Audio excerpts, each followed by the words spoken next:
Adam Taxin with Daniel Greenfield, Sultan Knish, talking about his Wednesday, June 13th, 2012 column, Everything's Coming Up Jihad, which deals with, among other things, Muslim lawsuits against the NYPD and trying to neutralize any wariness of Muslims. Daniel, welcome. Thanks. First of all, as something of a theater fan, you use a parody, you take your title from Everything's Coming Up Roses. Does this have something to do with Gypsy? Not so much. Okay. In terms of the whole nomadic aspect of it. Yeah, not that there's really that much of a gay aspect to the show Gypsy, but where Everything's Coming Up Roses comes in. But you do talk a lot about gay issues in this, and maybe you can tell us what you mean by that with Farhan Doe.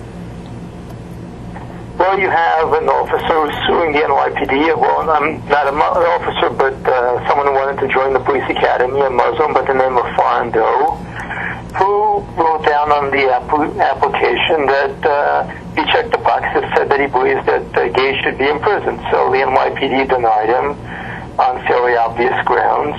Mm-hmm. And now he's suing because his lawyer says it's freedom of speech.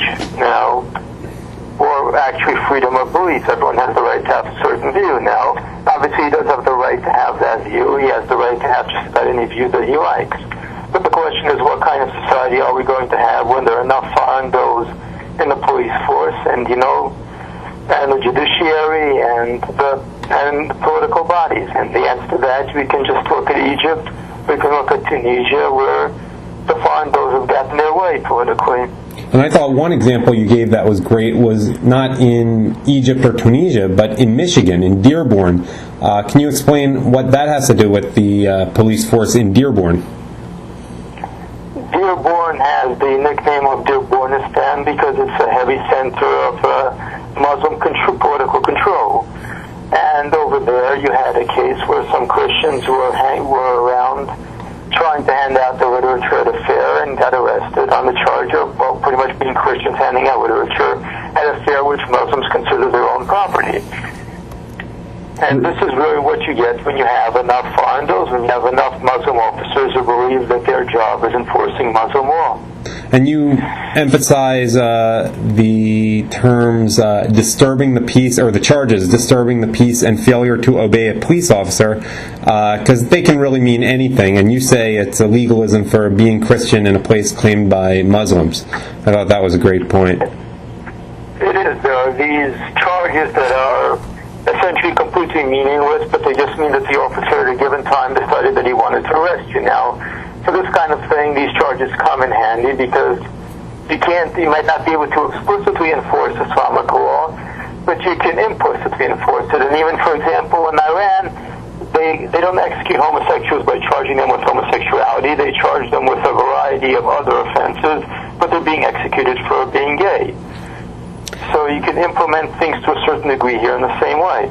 Yeah, you know what? You gave a perfect line in the column that will certainly get people to read it on Facebook. And you say, why don't we do as Farhan Doe suggests and lock up gays? And then you make a point later. Well, tell us about the point you make later about the fact that the gay community shouldn't feel so comfortable if Muslims get really angry about them.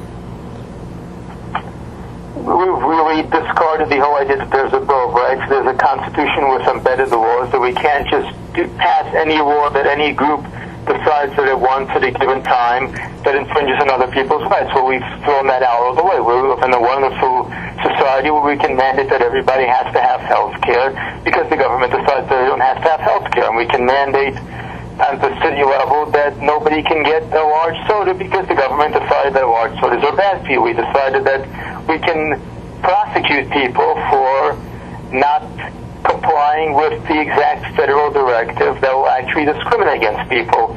We decided that affirmative action means that we have to protect civil rights by taking away civil rights.